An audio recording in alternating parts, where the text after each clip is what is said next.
अगर ज़लज़ले की बात करें तो तुर्किया में ज़लज़ले से कबल पेशगोई करने वाले जो डिच साइंसदान थे उन्होंने पाकिस्तान में भी ज़लज़ले का खदशा जाहिर कर दिया है। और सोलर सिस्टम ज्योमेट्री सर्वे के मुताबिक आइंदा 2 रोज में चमन फॉल्ट लाइन खतरनाक ज़लज़ले से लरस उठेगी। इसी हवाले से बात करने के लिए हमारे साथ हैं डिप्टी डायरेक्टर महकमा मौसमियात नजीम अहमद साहब, और इसके अलावा जियोलॉजिस्ट हमारे साथ हैं प्रोफेसर दीन मोहम्मद काकड़। उनसे बात करेंगे।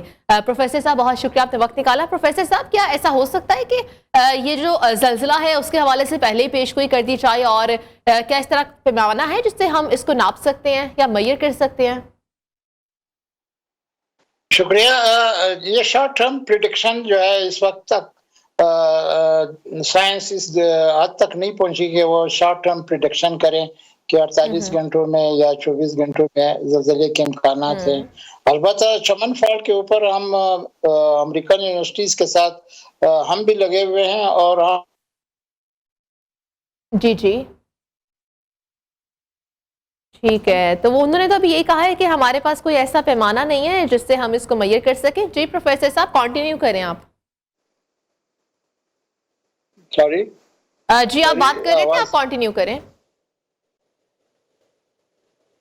जी, तो शॉर्ट टर्म प्रिडिक्शन मुमकिन नहीं है। अलबत्ता लॉन्ग टर्म प्रिडिक्शन हमने भी किए कि आइंदा 6 से 8 सालों में चमन का जो फॉल्ट है ये एक्टिव भी है। इस पर हमने इक्विपमेंट्स लगाए हुए हैं, वो हमें बता रहे हैं कि यहाँ पर ज़लज़ले के इम्कानात बढ़ गए हैं, एक ज़लज़ला लोड हो चुका है। तो मगर शॉर्ट टर्म प्रिडिक्शन मुमकिन नहीं है। लॉन्ग टर्म प्रिडिक्शन यानी आइंदा 6 से 8 सालों में एक ज़लज़ले का इम्कान यहाँ पे बढ़ गया है। हमने जो मशीनें लगाई हुई हैं वो ग्लोबल पोजिशनिंग सिस्टम जीपीएस है और एक्सटेंसोमीटर है, वो भी हमें इंडिकेट कर रहा है कि यहाँ पर हरकत हो रही है। और उसके साथ स्पेस से भी हम इमेजेस ले रहे हैं, इमेजेस से भी हमें पता चल रहा है कि कंटिन्यू है। 1892 में यहाँ पर एक ज़लज़ला आया था, तो उसका तकरीबन 130 साल हो गए। तो रिकरेंस भी होती है, बड़े ज़लज़ले जब आते हैं तो उसकी रिपीट अर्थक्वेक्स आती हैं।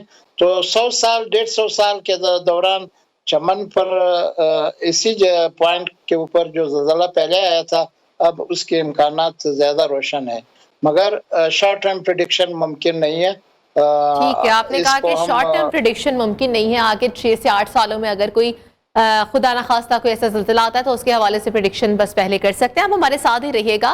रुक करते हैं, हमारे साथ डिप्टी डायरेक्टर महकमा मौसमियात नजीब अहमद भी मौजूद है। नजीब अहमद साहब, बहुत शुक्रिया, आपने कीमती वक्त निकाला।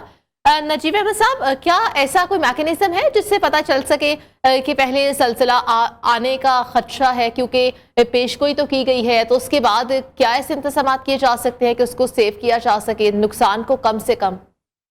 ये मैडम ऐसी कोई भी प्रिडिक्शन नहीं है जो वर्ल्ड में, जैसे सर ने कहा, ऐसी कोई भी प्रिडिक्शन जो है ना वो नहीं है। हाँ, इसको मॉनिटरिंग की जा सकती है, और मॉनिटरिंग के लिए हमारे पास बलूचिस्तान में 8 से 9 स्टेशन हैं जो डिफरेंट सिटीज में लगे हुए हैं।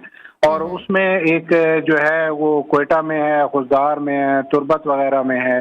तो उन स्टेशन से भी हम डाटा लेते हैं, हम मॉनिटरिंग करते हैं, और कोई अर्थक्वेक आए तो हम उसे रिपोर्ट करते हैं ताकि कितने मैग्नीट्यूड का था। इसकी प्रेडिक्शन तो शॉर्ट टर्म, जैसे सर ने कहा, वो वाकई बहुत ही मुश्किल है कि ये प्रेडिक्शन ऐसे की जा सके।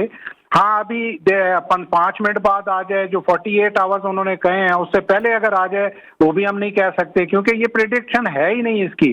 और जो बाकी बात है चमन फॉल्ट की, वो तो वर्ल्ड प्रोन एक फॉल्ट है, और मतलब है वहां पे अर्थक्वेक्स जो हैं वो पहले भी आए हैं और आते रहते हैं, और फ्यूचर में भी, जैसे उन्होंने बताया कि 8 से 10 साल की लॉन्ग टर्म प्रेडिक्शन ऐसे हो सकती है कि आप पिछले अर्थक्वेक्स के ट्रेंड को देख के बता सकते हैं कि कितने आए हैं। नजीब साहब, आपने बिल्कुल सही कहा कि प्रेडिक्शन नहीं कर सकते, लेकिन जो तुर्किया में भी ज़लज़ला आया था वो भी काफी बड़े पैमाने पे था, उसका भी जो बहुत इंटेंस था वो, उससे भी कबल ये पेशगोई कर दी गई थी डच साइंसदान की जानिब से, और अब वही पेशगोई कर रहे हैं कि पाकिस्तान में भी ज़लज़ले का खदशा है। अगर तो फिर अगर अल्लाह ना करे अगर ज़लज़ला आ जाता है तो उसके हवाले से क्या ऐसे इंतजाम वहाँ पे किए जा सकते हैं? देखें मैडम, मैंने आपको कहा कि अगर पहले तो बात यह है कि वो जो उन्होंने किया है, अब उन्होंने क्या इस्तेमाल किया है, इंडिविजुअल स्टडी है। अब उन्होंने उनके रिजल्ट्स क्या बता रहे हैं और किस बेस पे वो कर रहे हैं, ये तो वही जानते हैं। लेकिन मैं आपको बता रहा हूँ कि इसकी प्रेडिक्शन हो ही नहीं सकती। बाकी इंतजामात का इस सिलसिले में ऐसे होता है कि अभी वो तो कोई वेदर का फिनोमिना हो, कोई फ्लड का हो तो हम होता है प्रेडिक्शन। अब इसमें तो हम आपको नहीं बता सकते कि कितने मैग्नीट्यूड का ज़लज़ला आएगा तो कितनी डैमेज हो जाएगी। ये तो डेप्थ का, उस अर्थक्वेक की डेप्थ पे भी डिपेंड करेगा कि वो कितनी मैग्नीट्यूड के अपना डेप्थ का है। अगर वो शायद बहुत ज्यादा शैलो अर्थक्वेक का कोई अर्थक्वेक आता है तो वो कितनी दे जाता है, इसकी कोई प्रेडिक्शन नहीं की जा सकती।